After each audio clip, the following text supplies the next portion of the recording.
Cork the champagne. Cease the confetti. Stop the celebration. The longest season in NBA history was followed by the shortest offseason the sport has ever seen. Time for the Lakers to get back to work. Here comes LBJ! Oh, he's smoking hot! Their repeat dream will be determined by LeBron James and Anthony Davis primarily. James lobs it up, and Davis throws it down. LeBron's embarking on his 18th season and is about to turn 36. Not like age has ever stopped him before. Oh, LeBron! Say it with your chest! And AD signed a new deal to continue manning the middle. He's met at the rim by Davis. Several of their supporting pieces have been swapped out. Dennis Schroeder arrived in a trade for Danny Green, making up for Rajon Rondo's departure. Sixth Man of the Year, Montrezl Harrell, sauntered down the hall at Staples Center, more than filling the void created by Dwight Howard signing with Philadelphia. JaVale McGee was traded to make room for Marc Gasol, and Wesley Matthews left the MVP to come west. Got that? Well, get this. They are light years ahead of every other team right now in the Western Conference. All those moves only amped up expectations. It's championship or bust. Banner number 18 for the Lakers to pass the Celtics. Ring number 5 for LeBron to draw even with Kobe, Magic, and Duncan. The challenge is about to begin. Thank you, Dave. Moments ago, LeBron James taking to Twitter announcing his excitement about tonight's ring ceremony. Wow, ring night, man. Just hit me. Man, oh man. Hate my family, friends, and fans won't be there to witness it, though. Nevertheless, I can't believe I'm ringing it up again. Dave McMenamin back to work with us now. Dave, what are you hearing about the plan for LeBron's workload earlier this season, starting with tonight's opener against the Clippers? Yeah, Jay, it's his 18th opening night, 4th ring night. And I think a little covered storyline of last season with the Lakers in year 17 was it was the least amount of minutes he's played in his career. So certainly his partnership with Frank Vogel began with an eye towards the long term. Certainly the production didn't fall off. He was second in the league in MVP voting. He won finals MVP. But LeBron told us during the preseason that this will be a collaborative process between himself, his trainer, longtime trainer, and trusted trainer, Mike Mancias, the Lakers coaching staff, and the rest of the Lakers medical team. But bear in mind, LeBron's philosophy has always been, if I'm healthy, I'm playing. And when you think about him signing this 2-year extension in the offseason, eyeing potentially the end of the road, he's going to want to play as many games as possible because it's not just about accumulating championships at this point. He can catch Kareem Abdul-Jabbar on the all-time scoring list if he keeps staying in the lineup. That is true. That is true. And you mentioned Frank Vogel. Lakers with wholesale changes to their championship roster this offseason. Most notably, they added Montrezl Harrell and Dennis Schroeder. How will Vogel work them into the fold? Yeah, certainly. I think if you look at the starting lineup compared to last year, you can pencil in LeBron James, you can pencil in Anthony Davis, you could probably pencil in Kentavious Caldwell-Pope, even though he was limited by injury during the preseason. So it's all about those other two spots. Certainly, Marc Gasol has distinguished himself as the front runner for the starting center position. His passing ability out of the high post gives the Lakers a secondary playmaker that they didn't have on last year's championship team.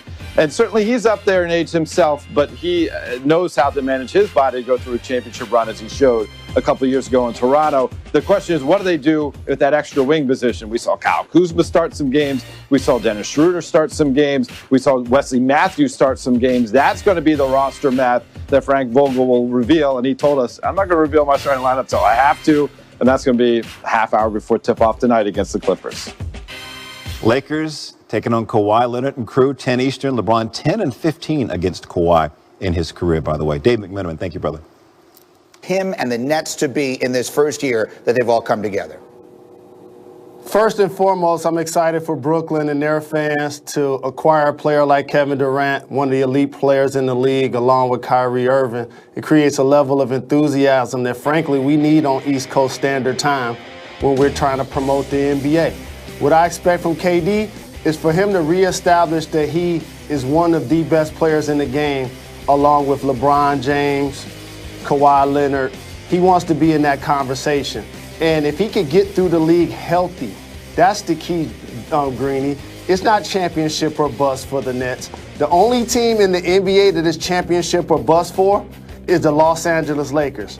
If the Clippers make the finals, if the Nets make the finals, if the Bucks make the finals, they'll celebrate the season.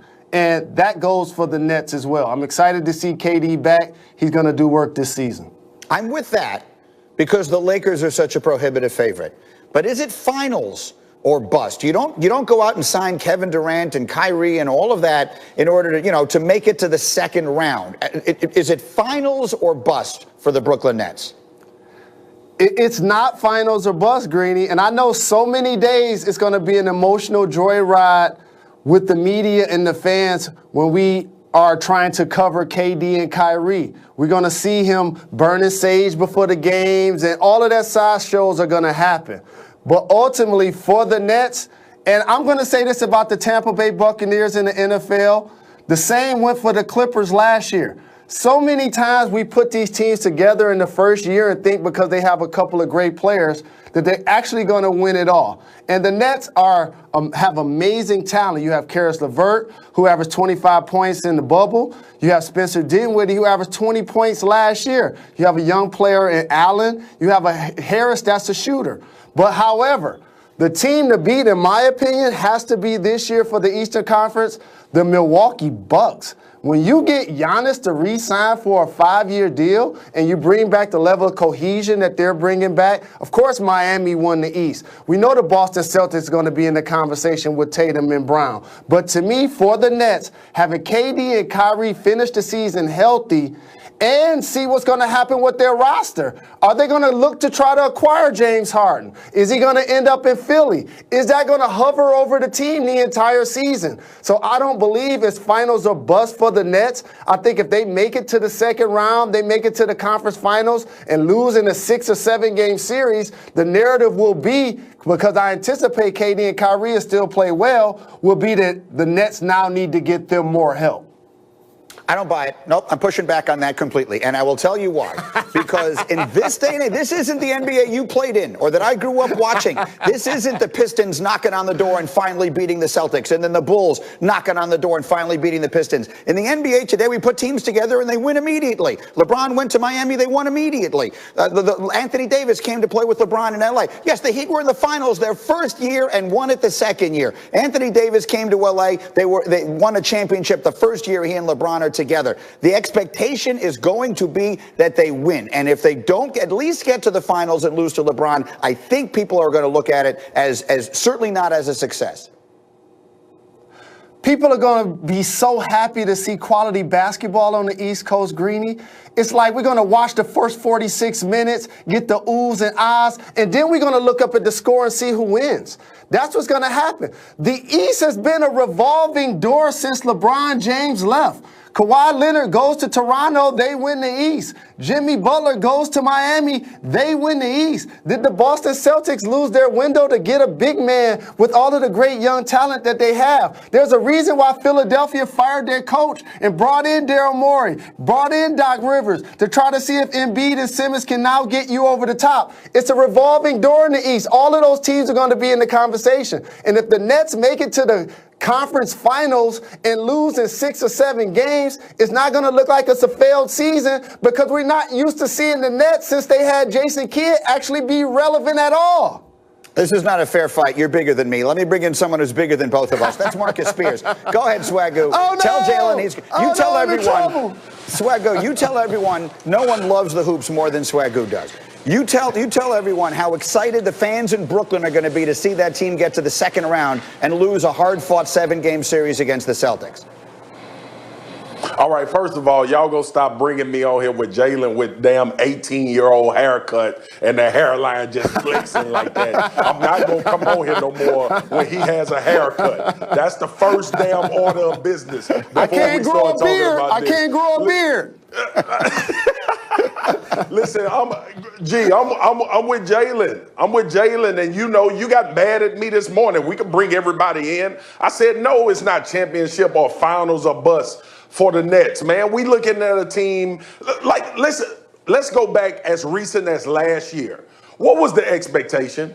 Everybody thought the Clippers was going to win the championship. And we saw all of the things transpire. We heard chemistry on the team when it all fell apart. We talked about Paul George and his playoff problems. We talked about Kawhi Leonard and his leadership as far as having that team galvanized and being able to get to the Western Conference Finals against LeBron them. And don't think for a second I'm going to let you or Jalen gloss over the fact that the common denominator between all of those finals of teams hooking up right away was LeBron James. So, yeah, I love the fact that Kyrie and KD are together in Brooklyn. I like Jared Allen. I like DeAndre being there. Like, they have things that they can build on and have success with. But them getting to the finals, if they don't, won't be a disappointment. I think you just want to see good basketball, like Jalen Rose said, because he is the aficionado. With all due respect, you're out of your mind. Jalen, last year when the Clippers get knocked out, they fired their coach, and Paul George's name was trending every single game they were playing #1 because the world expects all these things. They don't get the benefit of low expectation. They've got Kevin Durant and Kyrie Irving. People are going to expect them to win huge immediately. Jalen, final word. The Clippers fired their coach because they didn't meet expectations by losing to the Nuggets. If they would have lost to the Lakers, it would have looked a lot different. And let me show you who in the East actually has finals or bust expectations. You ready for this? Yes. The Philadelphia 76ers. Let them not make it to the finals. Then we're not going to bring back Ben Simmons and Joel Embiid. That's a team that has finals or bust expectations. The Miami Heat, who just made the finals and added Avery Bradley and hope to get another year of better Tyler Hero along with Jimmy Butler and Bam, they have finals or bust expectations. The Boston Celtics, with Tatum and Brown and Smart, they've been to the conference finals, 3 or 4 times in the last few years. They have finals expectations.